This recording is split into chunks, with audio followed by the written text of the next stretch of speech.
Students, welcome back to another video. तो हम new batch 2026-27 की क्लासेस स्टार्ट कर चुके हैं हर एक सेमेस्टर के लिए। और आज की वीडियो में हम बीए थर्ड ईयर के 5th सेमेस्टर के पॉलिटिकल साइंस के पेपर नंबर 1 का यूनिट नंबर 1 पढ़ने वाले हैं। ये बात तो मैं आपको पहले ही बता चुकी हूँ कि जब आप बीए के थर्ड ईयर में आ जाते हैं तो आपका 5th सेमेस्टर होता है, उसके बाद 6th सेमेस्टर होता है। और 5th सेमेस्टर 6th सेमेस्टर के अंदर आपके हर एक सब्जेक्ट का 2 पेपर होता है, पेपर 1 एंड पेपर 2। तो paper 1 and paper 2 political science का जो सिलेबस है वो हम आपके साथ डिस्कस कर चुके हैं। और अदर जो भी सब्जेक्ट है, तो हिंदी है या इंग्लिश है, सोशियोलॉजी है, कोई भी सब्जेक्ट है पॉलिटिकल साइंस है, सभी का हम पेपर 1 पेपर 2 का सिलेबस डिस्कस कर चुके हैं। क्लासेस लगातार चैनल पे चल रही हैं, तो दोस्तों के साथ शेयर करना मत भूलिएगा। देखिए, यूनिट नंबर 1 में आपको क्या पढ़ना है पेपर 1 के अंदर, राजनीति के तुलनात्मक अध्ययन की प्रकृति, क्षेत्र एवं उपयोगिता। तो आज की वीडियो में यूनिट नंबर 1 को हम पूरा डिटेल से समझने वाले हैं, जो कि आपके एग्जाम के लिए बहुत इंपॉर्टेंट टॉपिक है। हमेशा यहाँ से लॉन्ग क्वेश्चन भी बनता है, शॉर्ट भी बनता है। शॉर्ट में आपसे तुलनात्मक राजनीति का अर्थ पूछेगा और लॉन्ग में आपसे पूरा ही पूछ देगा, मतलब इसका अर्थ, परिभाषा, इसकी प्रकृति, जो भी इसके प्रकार है, सब आपसे पूछ लेगा, इसका महत्व। तो आज की वीडियो में हम सब बहुत ही अच्छे से समझने वाले हैं। सबसे पहले तो आपको ये जानना है तुलनात्मक राजनीति है क्या। तुलनात्मक मतलब क्या होता है, किसी चीज को कंपेयर करना। तो तुलनात्मक राजनीति, राजनीति से आशय आप जानते हैं क्या होता है। तुलनात्मक राजनीति क्या है, इसको समझिए पहले। तुलनात्मक राजनीति जो है विभिन्न शासन व्यवस्थाओं का, यानी अलग अलग जो देश है उनकी जो शासन व्यवस्था है, जो शासन प्रणाली है, जो राजनीतिक प्रक्रियाएं हैं और जो भी राजनीतिक व्यवहार है, उनका तुलनात्मक ढंग से अध्ययन करना और फिर विश्लेषण करना क्या कहलाता है, तुलनात्मक राजनीति कहलाता है। जब 2 या 2 से अधिक शासन व्यवस्थाओं का अध्ययन करते हुए जो भी निष्कर्ष निकाला जाता है वही तुलनात्मक अध्ययन होता है। जैसे कि किसी भी 2 देशों को उठा लिया जाता है, उनके बारे में, उनकी जितनी भी शासन व्यवस्थाएं हैं उनके बारे में जानकारी प्राप्त की जाती है, अध्ययन किया जाता है। और फिर उन दोनों देशों में किस तरीके से शासन व्यवस्थाएं चल रही है, सरकार की क्या नीतियां हैं, क्या प्रतिक्रियाएं हैं, क्या व्यवहार है राजनीति का, सारी चीजों के बारे में अध्ययन किया जाता है। और देखा जाता है कि दोनों राजनीति में क्या चीजें एक जैसी हैं, क्या अलग है, वगैरह वगैरह जो भी चीजें होती हैं, मतलब पूरा अध्ययन करके निष्कर्ष निकाला जाता है, विश्लेषण किया जाता है, तो वही तुलनात्मक राजनीति है। तो आई होप कि आप ये समझ रहे होंगे कि तुलनात्मक राजनीति क्या है। 2 देशों के बीच या 2 से अधिक देशों के बीच उनकी शासन व्यवस्थाओं का अध्ययन करना, उनकी राजनीतिक व्यवहार का अध्ययन करना, उनकी शासन व्यवस्था का अध्ययन करना, सरकार की नीतियों का अध्ययन करना, सरकार की किस तरह की राजनीति है, वहाँ की जो राजनीतिक संस्थाएं हैं, उन सभी का अध्ययन करना क्या कहलाता है, तुलनात्मक अध्ययन कहलाता है। अब देखते हैं तुलनात्मक राजनीति की परिभाषाएं। तो एग्जाम में आप अर्थ लिखने के साथ साथ कम से कम 2 विद्वानों की परिभाषा जरूर लिखिएगा, जिससे एग्जामिनर आपको नंबर बहुत अच्छा देगा। और किसी भी सब्जेक्ट की वीडियो जब मैं आपके लिए अपलोड करती हूँ तो उसमें मैं अर्थ के साथ साथ परिभाषा आपको जरूर प्रोवाइड कराती हूँ नोट्स में, ताकि आप लोग अच्छे से परिभाषा लर्न कर सके, क्योंकि अक्सर डेफिनेशन पे नंबर बहुत अच्छा मिलता है एग्जाम में। तो देखिए, यहाँ पर डेफिनेशन है एस कर्टिस के अकॉर्डिंग। एस कर्टिस लिखते हैं तुलनात्मक राजनीति के बारे में, ये परिभाषा लिखते हैं, राजनीतिक संस्थाओं और राजनीतिक व्यवहार की कार्य प्रणाली में महत्वपूर्ण नियमितताओं, समानताओं और असमानताओं का तुलनात्मक राजनीति से संबंध है।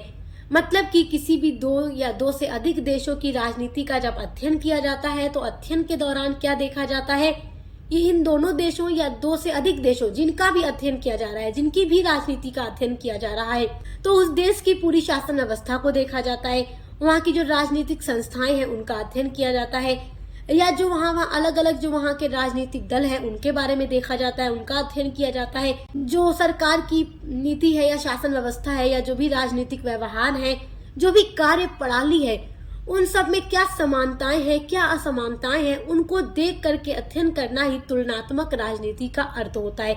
मतलब वही तुलनात्मक राजनीति है कि 2 देशों की शासन व्यवस्था के बारे में जानकारी प्राप्त करके दोनों देशों के बीच में तुलना करना कि यहाँ की कैसी शासन व्यवस्था है तो वहाँ की कैसी शासन व्यवस्था है, दोनों के बीच में क्या चीजें एक जैसी हैं और किन चीजों में क्या क्या एक जैसा नहीं है, क्या क्या अलग है। तो वो क्या है? तुलनात्मक राजनीति है। दूसरी डेफिनेशन यहाँ है एडवर्ड फ्रीमैन के अनुसार। ये लिखते हैं कि तुलनात्मक राजनीति राजनीति संस्थाओं एवं सरकारों के विविध प्रकारों का एक तुलनात्मक विवेचन एवं विश्लेषण होता है। अब ये क्या कह रहे हैं कि जो तुलनात्मक राजनीति है, यानी जो ये राजनीति का कंपेयर किया जा रहा है, दो देशों या दो से अधिक देशों की राजनीति को पढ़ के जो जानकारी प्राप्त की जा रही है, तो राजनीतिक जो संस्थाएं हैं और जो भी सरकार के अलग अलग प्रकार के कार्य हैं, कार्य प्रणालियां हैं, उनका तुलनात्मक रूप से अध्ययन किया जाता है और उनका विश्लेषण किया जाता है, एनालिसिस किया जाता है। सो आई होप कि आप तुलनात्मक राजनीति का अर्थ और परिभाषा बहुत अच्छे से समझ गए होंगे। और देखिए, हम आपके लिए जो भी वीडियोस अपलोड करते हैं वो आप फुल देखा कीजिए, ताकि आप लोगों को अपने सब्जेक्ट के बारे में जानकारी प्राप्त हो सके। और एग्जाम के लिए हम हर एक सब्जेक्ट का मॉडल पेपर तो अपलोड करते ही रहते हैं, तो आप उन सबके थ्रू एग्जाम की तैयारी करते रहा कीजिए। आपकी अगली हेडिंग है तुलनात्मक राजनीति का इतिहास, यानी जो तुलनात्मक राजनीति की हिस्ट्री है, जो इतिहास है। तुलनात्मक राजनीति की शुरुआत कैसे हुई, इसका विकास कैसे हुआ, आखिर किस तरीके से तुलनात्मक राजनीति का अध्ययन किया गया, मतलब कि किस तरीके से ये विकास हुआ तुलनात्मक राजनीति का, कि दो या दो से अधिक देशों की शासन व्यवस्थाओं के बीच अध्ययन किया जाता है और तुलना की जाती है कि विभिन्न विभिन्न देशों की शासन व्यवस्था जो प्रणाली है वो किस प्रकार की है, किस प्रकार के वहाँ के राजनीतिक व्यवहार है, संस्थाएं हैं, सारी चीजों के बारे में अध्ययन किया जाता है। तो इसकी हिस्ट्री क्या है, इसका इतिहास क्या है? तो देखिए, तुलनात्मक राजनीति के विकास की जो शुरुआत हुई वो अरस्तु के द्वारा की गई है। अरस्तु जो थे, उन्होंने ही तुलनात्मक राजनीति का विकास किया है, उन्होंने ही इसकी शुरुआत की है। अरस्तु जो थे, उन्होंने ही सबसे पहले 158 देशों के संविधानों का राजनीतिक व्यवस्था का तुलनात्मक अध्ययन किया है। देखिए, जो अरस्तु महोदय थे, अरस्तु जो थे, उन्होंने 158 देशों की यात्राएं की और यात्रा करने के बाद उन्होंने उस जगह की शासन व्यवस्था को देखा, वहाँ की जो राजनीतिक व्यवहार थे, राजनीति थी, उन सब के बारे में देखा, वहाँ की नीतियां देखी, वहाँ के संविधान का अध्ययन किया और फिर उसके बाद वो जो अलग अलग देश गए थे, अब देखिए 158 देश, वहाँ के राजनीतिक व्यवहार का उन्होंने अध्ययन करके एक दूसरे देशों के साथ तुलना करना शुरू कर दिया कि यहाँ पर किस तरीके की शासन व्यवस्था है, तो उस देश में कैसी है, तो उस देश में कैसी है, तो उस देश में कैसी है, मतलब इस तरीके से उन्होंने तुलना करना शुरू कर दिया। वहीं से तुलनात्मक राजनीति का इतिहास शुरू हो गया, वहीं से तुलनात्मक राजनीति विकसित होने लगा और तब से जाकर तुलनात्मक राजनीति का अध्ययन किया जाने लगा और विभिन्न देशों की जो शासन व्यवस्थाएं हैं उनको पढ़कर उनके बीच, अलग देशों के बीच उनकी तुलना की जाने लगी। एक बात और याद रखिएगा, एक प्रश्न बहुत ही छोटा सा है मगर इम्पोर्टेंट है कि पॉलिटिकल साइंस यानी राजनीति शास्त्र का पिता या जनक किसे कहा जाता है, तो अरस्तु को ही कहा जाता है, क्योंकि जो अरस्तु थे उन्होंने पॉलिटिकल साइंस के क्षेत्र में अपने बहुत ही महत्वपूर्ण योगदान दिए हैं, जिस कारण इन्हें पॉलिटिकल साइंस का जनक या पिता कहा जाता है। तो इस बात को भी याद रखिएगा।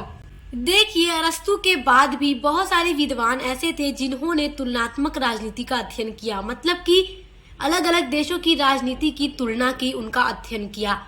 तो देखिए, बाद में जो विद्वान थे वो थे मैकियावेली, उनके अलावा मॉन्टेस्क्यू, ब्राइस महोदय, लास्की महोदय तथा फाइनर आदि विचारकों ने भी इस पद्धति को अपनाया और अलग अलग देशों के संविधान को पढ़ के वहाँ के राजनीतिक व्यवहार को देखकर राजनीतिक संस्थाओं, प्रक्रियाओं को देखा और उसका अध्ययन किया, तुलना की। इस प्रकार एक लंबे विकास के दौर से गुजरती हुई ये तुलनात्मक राजनीति आज अपने वर्तमान व्यवस्था में पहुंच पाई है।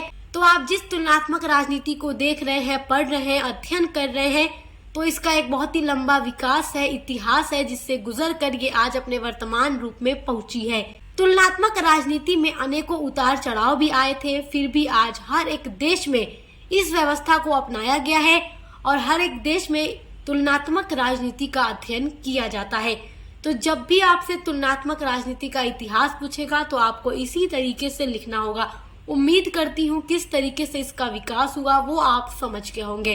चलिए देखते हैं तुलनात्मक राजनीति की प्रकृति क्या है। देखिए, अगली हेडिंग है तुलनात्मक राजनीति की प्रकृति, यानी कि नेचर क्या है तुलनात्मक राजनीति का। तो एग्जाम में इसकी प्रकृति जरूर पूछता है, तो बड़े ध्यान से समझिएगा। देखिए, तुलनात्मक राजनीति की जो प्रकृति है वो दो प्रकार की है। पहला है लंबात्मक तुलना और दूसरा है क्षैतिज तुलना। तो लंबात्मक यानी वर्टिकल और दूसरा है क्षैतिज यानी हॉरिजॉन्टल। तो तुलनात्मक राजनीति लंबात्मक तुलना भी है और क्षैतिज तुलना भी है। आइए इनके बारे में डिटेल में जानते हैं। देखिए, तुलनात्मक राजनीति की प्रकृति में जो पहली प्रकृति है वो है तुलनात्मक राजनीति लंबात्मक तुलना है। तो इसकी लंबात्मक प्रकृति देखिए, इसमें क्या होता है कि इस धारणा के अनुसार यानी इस प्रकृति के अनुसार तुलनात्मक राजनीति एक ही देश में स्थित विभिन्न स्तरों पर जो स्थापित सरकार होती है उनको प्रभावित करने वाले जो राजनीतिक व्यवहार होते हैं और जो भी तुलनात्मक विश्लेषण व अध्ययन किया जाता है वो लंबात्मक प्रकृति या तुलना के अंतर्गत आता है। कहने का तात्पर्य ये है कि तुलनात्मक राजनीति एक ही देश में स्थित विभिन्न स्तरों पर जो स्थापित सरकार होती है, यानी जो केंद्र सरकार है, जो राज्य सरकार है, जो प्रांत सरकार या जो जनपदीय सरकार होती है, तो उनका तुलना करना। जैसे कि मान लीजिए कि केंद्र सरकार या राज्य सरकार की तुलना की जाए, जो अलग अलग स्तर पर स्थापित सरकार है एक ही देश के अंदर, उनकी नीतियों की तुलना की जाए, उनकी शासन प्रणाली की तुलना की जाए, उनकी राजनीति कैसी है उसकी तुलना की जाए, या एक राज्य के दूसरे राज्य यानी एक राज्य के दूसरे राज्य के मुख्यमंत्री जो होते हैं उनके बीच में आपस में तुलना की जाए उनकी राजनीति की, तो वही होता है तुलनात्मक राजनीति लंबात्मक तुलना है। यानी कि ये पहली प्रकृति है कि इसमें एक ही देश में स्थित विभिन्न स्तर पर जो सरकार होती है उनकी राजनीतिक व्यवहार की तुलना की जाती है, उसका विश्लेषण किया जाता है। देखिए, दूसरा पॉइंट जो है तुलनात्मक राजनीति की प्रकृति में वो है तुलनात्मक राजनीति क्षैतिज तुलना है। तो इसमें दो प्रकार होता है, यानी क्षैतिज तुलना के अंदर दो प्रकार होता है। पहला है प्रथम, दूसरा है ये देखिए द्वितीय। तो प्रथम यानी पहले वाले में क्या होता है, देखो एक ही देश की विभिन्न समय में उपस्थित राष्ट्रीय सरकारों की आपस में तुलना की जाती है। यानी एक ही देश के अंदर जो अलग अलग समय पर उपस्थित सरकार होती है उनकी शासन व्यवस्था, उनकी जो भी शासन प्रणाली है, जो राजनीति है, नीतियां हैं, उनका अध्ययन किया जाता है। जैसे कि किसी भी देश के अंदर जो वर्तमान समय में सरकार होती है और शासन कर रही है तो उनकी शासन प्रणाली कैसी है, वो किस प्रकार शासन कर रही है, उनकी राजनीति कैसी है, उनकी जो भी नीतियां हैं वो किस प्रकार की हैं, और उनसे पहले जो सरकार थी यानी पास्ट टाइम में भूतकाल में जो सरकार थी उनकी राजनीति कैसी थी, उनकी शासन प्रणाली कैसी थी, उनके बीच में तुलना की जाती है, कंपेयर किया जाता है। इसका मतलब ये है कि एक ही देश में अलग अलग समय पर जो उपस्थित सरकार होती है उनकी तुलना की जाए तो वो क्षैतिज तुलना के अंदर ही आता है। तो ये पहला प्रकार है क्षैतिज तुलना में। क्षैतिज तुलना में जो दूसरा है वो है द्वितीय। तो इसमें क्या होता है, अलग अलग राज्यों में उपस्थित सरकारों का आपस में तुलना किया जाए, कंपेयर किया जाए। अलग अलग राज्यों से आशय है अलग अलग देश। पॉलिटिकल साइंस में देश को ही राज्य कह दिया जाता है, तो ये बात याद रखिएगा। तो एक देश की शासन व्यवस्था कैसी है, वहाँ जो भी शासन प्रक्रियाएं हैं वो किस प्रकार की हैं, जो भी राजनीतिक दल है या जो भी राजनीतिक संस्थाएं हैं उनकी आपस में तुलना की जाए, राजनीतिक व्यवहार की तुलना की जाए, सरकार की तुलना की जाए, शासन प्रणाली की तुलना की जाए, कार्य प्रणाली की तुलना की जाए। मतलब राजनीति से रिलेटेड हर एक चीज की तुलना एक देश का दूसरे देश के साथ किया जाए कि दोनों में क्या चीज एक जैसी है, समानताएं हैं क्या असमानताएं हैं। तो वो तुलनात्मक राजनीति की प्रकृति के दूसरे प्रकार में आता है, क्षैतिज तुलना के अंदर दूसरे प्रकार में आता है। और प्रथम में तो आप समझ ही गए कि एक ही देश में उपस्थित अलग अलग समय पर जो सरकार होती है उनकी आपस में तुलना की जाती है। और द्वितीय में क्या होता है कि अलग अलग देशों की सरकार की और उनकी राजनीति की तुलना की जाती है। अगली हेडिंग है आपकी तुलनात्मक राजनीति के क्षेत्र। तो अब देखते हैं तुलनात्मक राजनीति के क्या क्या क्षेत्र हैं। देखिए, तुलनात्मक राजनीति का जो विषय क्षेत्र है ये एक बड़ा विवादास्पद प्रश्न है। यानी कि अलग अलग विद्वानों में तुलनात्मक राजनीति के विषय क्षेत्र को मतभेद है। कुछ विद्वान इसका विषय क्षेत्र बहुत ही छोटा बताते हैं, उसकी कुछ लिमिटेशन बताते हैं, और कुछ विद्वान बड़ा बताते हैं। देखिए, इसके विषय क्षेत्र की प्रमुख समस्या यह बन जाती है कि तुलनात्मक राजनीति में क्या क्या चीजें शामिल की जाएं, मतलब क्या क्या चीजें इसके अंदर इंक्लूड होगी और उसका अध्ययन किया जाएगा, या क्या क्या चीजें इसके अध्ययन क्षेत्र से बाहर रखी जाए। देखो, क्षेत्र का मतलब तो यही होता है ना कि किन किन चीजों का अध्ययन किया जाए। तो विद्वान इस बात को लेकर मतलब थोड़ा कंफ्यूज है कि तुलनात्मक राजनीति के क्षेत्र के अंदर किन चीजों को शामिल किया जाए और किन क्षेत्रों को इसके अध्ययन क्षेत्र से बाहर रखा जाए। तो इसी को लेकर मतभेद है अलग अलग विद्वानों में, और अलग अलग विद्वान इस पर अलग अलग अपनी राय देते हैं। देखिए, तुलनात्मक राजनीति के विषय क्षेत्र को लेकर परंपरावादी और आधुनिक राजनीतिक विद्वानों में गहरा मतभेद है। तो दो तरह के विद्वान हैं, एक परंपरावादी और दूसरे हैं आधुनिक विद्वान। तो परंपरावादी राजनीतिक विद्वान क्या कहते हैं, आधुनिक राजनीतिक विद्वान क्या कहते हैं, आइए देखिए पहला पॉइंट है परंपरावादी विद्वानों के लिए, जहां एक और परंपरावादी विद्वानों में तुलनात्मक राजनीति को संकुचित अर्थ में प्रस्तुत किया है। संकुचित अर्थ मतलब कि कुछ लिमिटेशन बना दी है, कुछ बाधाएं हैं, कुछ क्षेत्र निश्चित है कि मतलब इसमें इन्हीं चीजों का अध्ययन किया जाएगा, एक लिमिटेशन है, उसी के अंदर तक क्या होगा, तुलनात्मक राजनीति का अध्ययन किया जाएगा।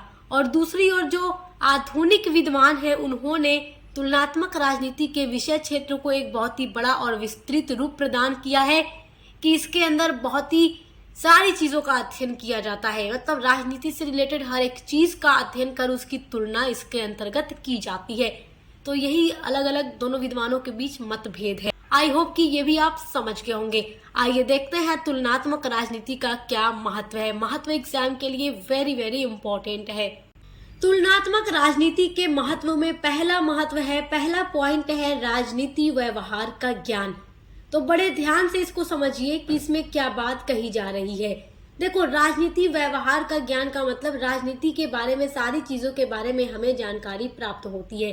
देखो, तुलनात्मक राजनीति के अध्ययन से हमें राजनीतिक व्यवहार और उसकी जटिलताओं को समझने में मदद मिलती है, और जो राष्ट्रीय व अंतर्राष्ट्रीय स्तर की राजनीति होती है, उसका जो व्यवहार होता है, उनके बारे में भी हमें अच्छी खासी जानकारी प्राप्त हो जाती है तुलनात्मक राजनीति के द्वारा।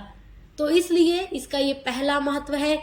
देखिए, तुलनात्मक राजनीति का दूसरा महत्व है राजनीति का वैज्ञानिक अध्ययन, यानी कि तुलनात्मक राजनीति के माध्यम से हम अलग अलग देशों की राजनीति का अध्ययन करते हैं, उनके बीच तुलना करते हैं और वैज्ञानिक रूप से हम अध्ययन करते हैं, और जिससे वैज्ञानिक निष्कर्ष हमें प्राप्त होते हैं। तुलनात्मक राजनीति का जो तीसरा महत्व है वो है विभिन्न देशों की संस्थाओं का ज्ञान, क्योंकि जब हम तुलनात्मक राजनीति करते हैं तो इसके लिए अलग अलग देशों की राजनीति का अध्ययन किया जाता है, जिसके द्वारा हर देश की जो संस्थाएं हैं, उनके जो कार्य हैं, उनका जो भी चीजें होती है, उन सभी के बारे में जानकारी प्राप्त होती है।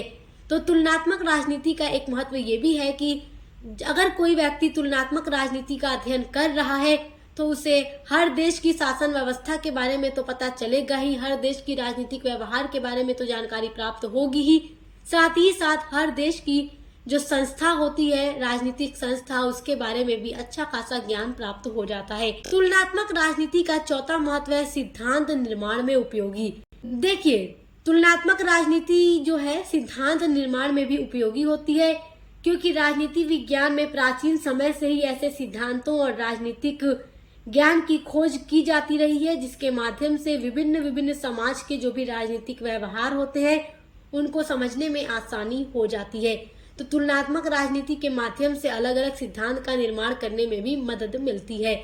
तो आई होप कि आप तुलनात्मक राजनीति के बारे में सारी चीजें बहुत अच्छे से समझ गए होंगे कि तुलनात्मक राजनीति क्या है, इसका अर्थ, इसकी परिभाषा और इसका महत्व और इसकी जो प्रकृति है, वो सारी चीजें आपको अच्छे से समझ आ गई होंगी।